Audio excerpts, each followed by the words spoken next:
people are losing their mind about Captain Marvel. How is she going to save the MCU? What's she going to save them from? Drowning in money like Scrooge McDuck or something? Man, let me talk on this for a minute.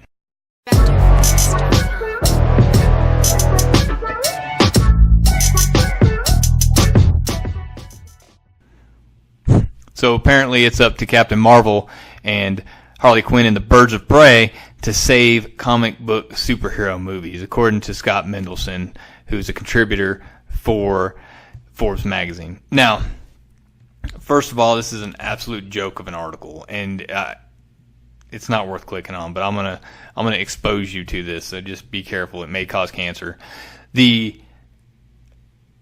Marvel just put out a movie recently. You may have heard of it, Infinity War, that made over $2 billion worldwide at the box office.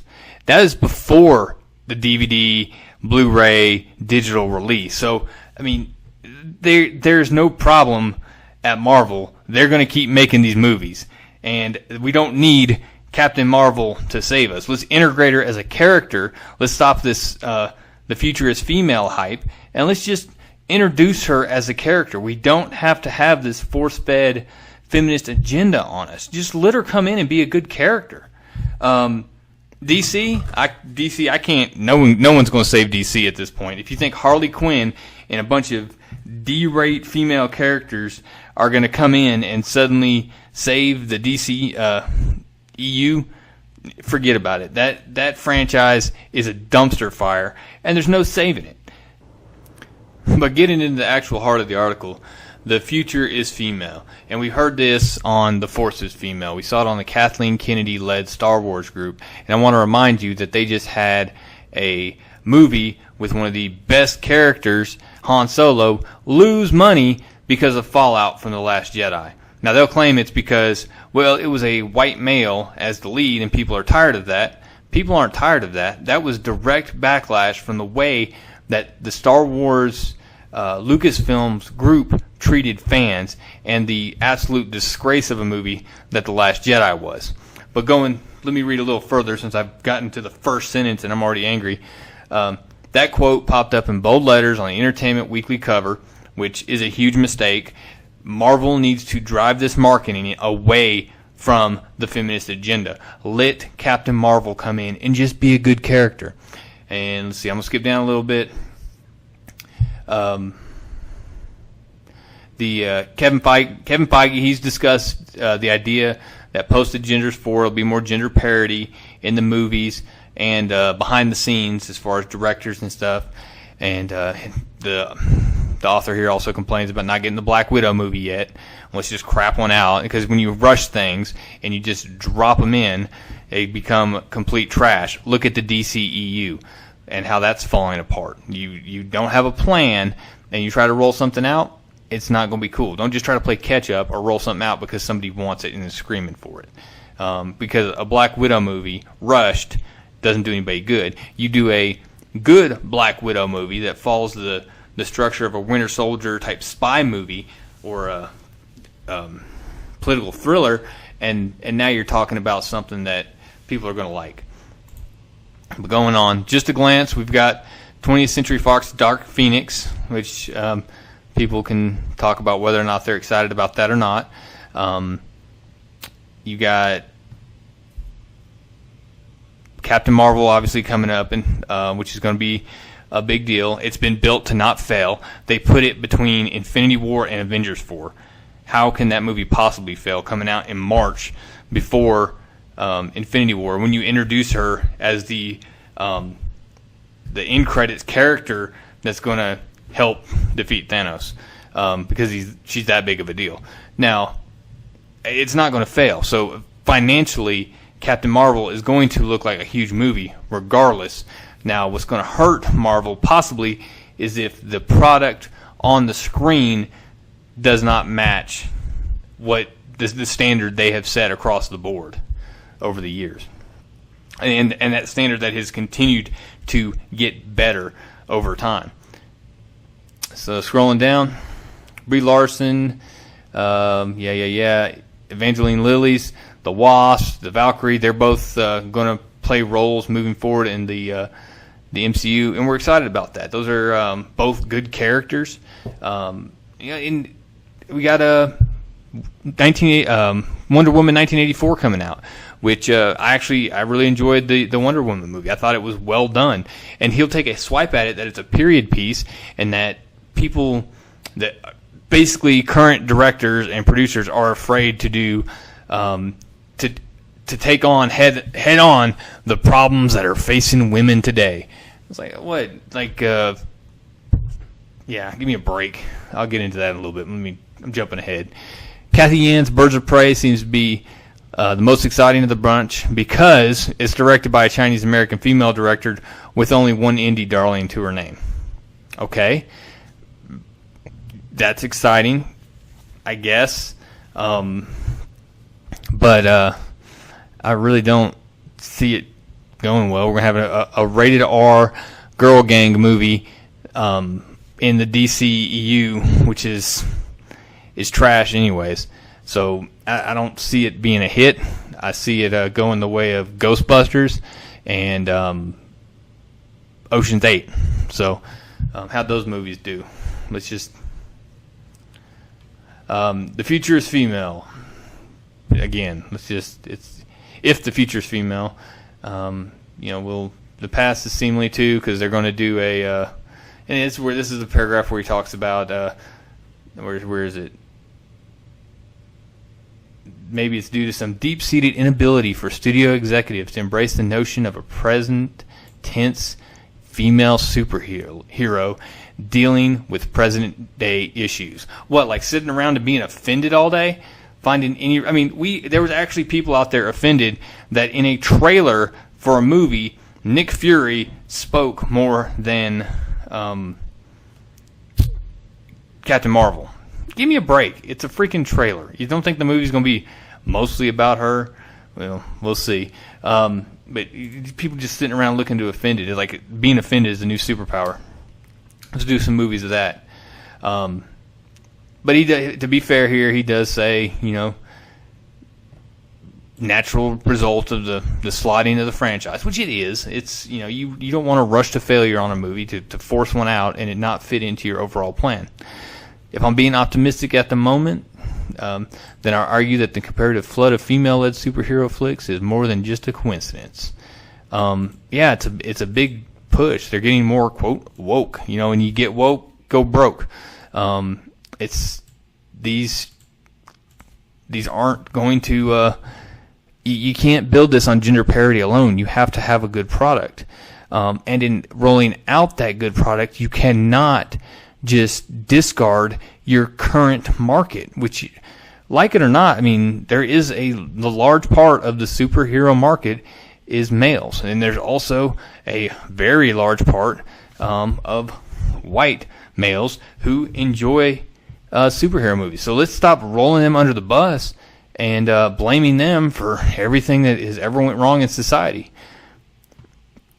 Continuing on, after exhausting most of the well-known white male superheroes for the last 20 years, there's no choice but to highlight the female superheroes and minority superheroes who have yet to have their moment in the sun. And I would argue that there's still a lot of white characters out there they could go grab. Nova is one of the first ones that comes to mind who hasn't been utilized yet, and I'd love to see moving forward. But it's it's not something we're going to get wrapped up around. I'd like to see the Silver Surfer. I want to see Galactus. I don't care. Oh man, Galactus is not a white dude. Does it matter? He's a cosmic entity. We're about to see a whole bunch of cosmic entities in the Eternals movie, and I don't really care. Just let's do it. Let's have good characters, and good characters that don't have to be in our face with the feminist agenda or any other agenda. Just let movies stand on their own. The Hollywood comic book superhero movie has evolved or mutated over the last 30 years. And he goes through he does some mental gymnastics to make his point here, and I can't say that I agree with all of them, but I'll spare you all of this. Yeah. And he talks. This was actually an interesting point. How 2 months after Iron Man, Chris Nolan's The Dark Knight broke box office records and great reviews for the Dark Knight, where it was more of a it was a drama. It wasn't necessarily just a superhero movie. But you go back to Detective Comics, Batman is a drama. He is morphed into this always prepared superhero, but he's not super powered. He's a man with a bunch of money that helps, because of the patriarchy or whatever. There's sarcasm in case you missed it. But I mean, it is a drama-based crime fighter, crime solver. That's what he is. Detective Comics figured out.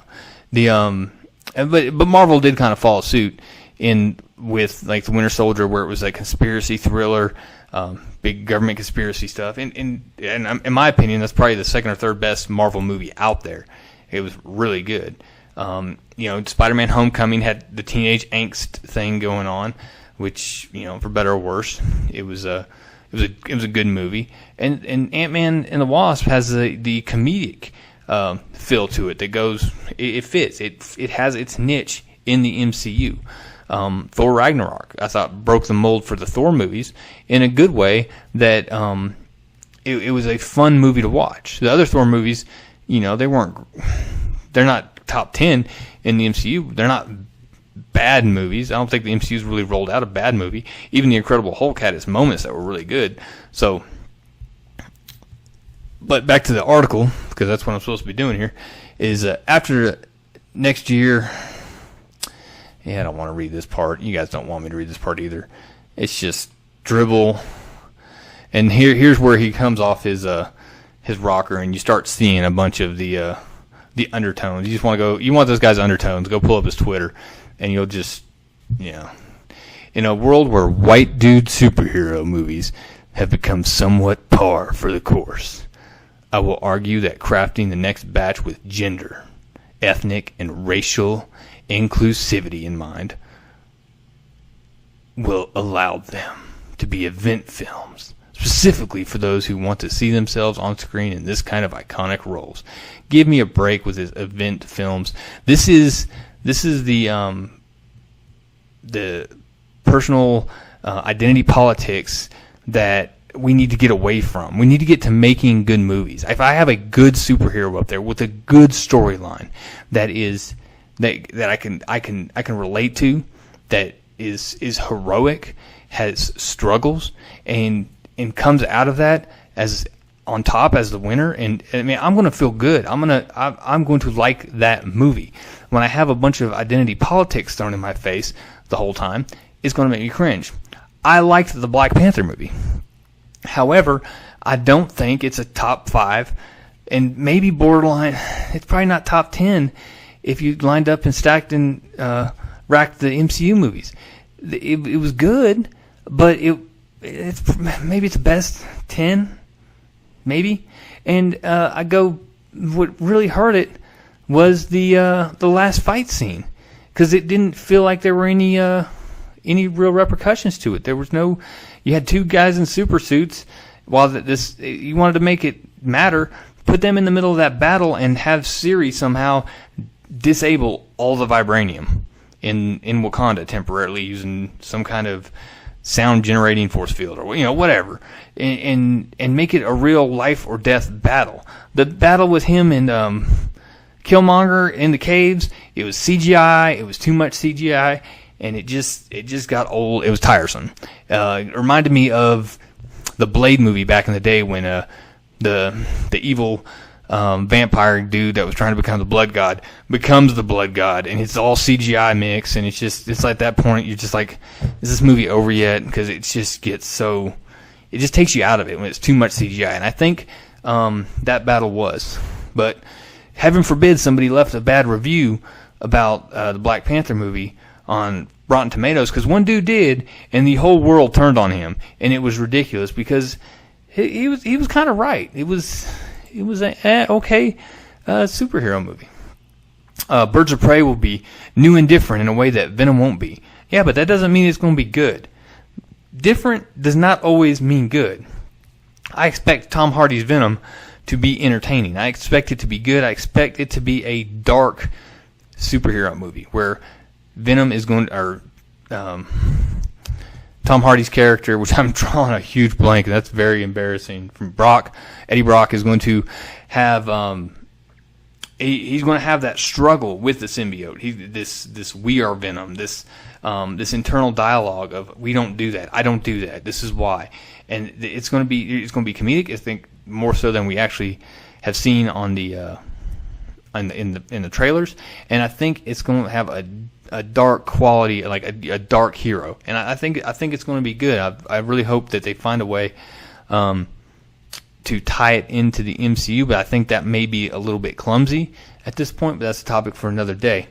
The only thing unique about this first Captain Marvel teaser was that it was for an MCU movie with a female protagonist. I agree, it was kind of a vanilla trailer, very much vanilla. I saw it and I was like, it's okay. I mean, I'm excited about the movie, but I'm not. I am concerned about the character. I mean, the thing that was the most exciting in it was the Skrulls. That may be enough, even if Marvel has earned our benefit of the doubt, and I presume there's a lot of fantastical stuff yet to be revealed. By default, a lot of the classic comic book characters tend to be copies of each other, with the origins being akin. Yeah, it's true. A lot of comic, you do get kind of into repeat, but they've said it's not going to be a typical origin movie. It's going to kind of dive in. I think she's going to have this amnesia thing where you're not going to necessarily know her background, and she's not going to necessarily know her background, how she got to be Captain Marvel, or to this, how she got to be a Kree soldier. It's going to be. I'm sure there's going to be some back and forth. And I really kind of look forward to that. Let me hit my microphone real quick. So this is just when you think this can't get worse, we get to the last paragraph, and I just got to read this and sigh, and it hurts. I mean, it's this, and let me just read it. And yes, in a time when white men, let me start over because I want to do this in the right voice. And yes, in a time when white men are somewhat accurately credited with being the author of all of our pain, it will feel that much phonier to watch superpowered white dudes enacting heroic fantasies meant to appeal to the very demographic that has become or has been the villain. In a time when merely existing as a woman and or minority in America almost qualifies as a super heroic act, these movies can be prime examples of subtext made text. Give me a break. This is a complete and utter joke. I'm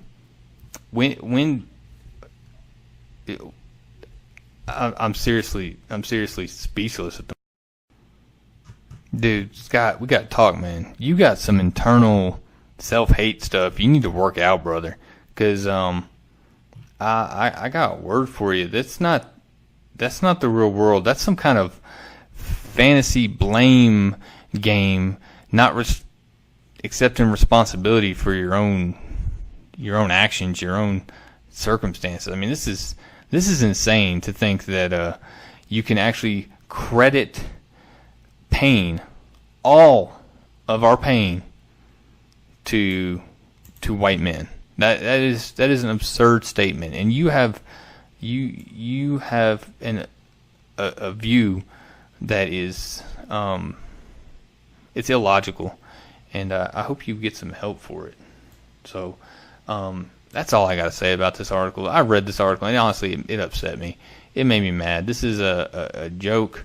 The MCU will be successful if it keeps doing what it's doing.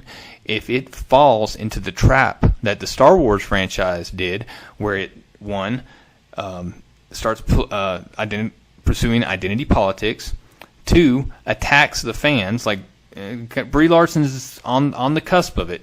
You don't have to be critical of fans' criticism. You just shut up and let the movie come out, and if it's a good movie, people will shut up and say, hey, that was a good movie.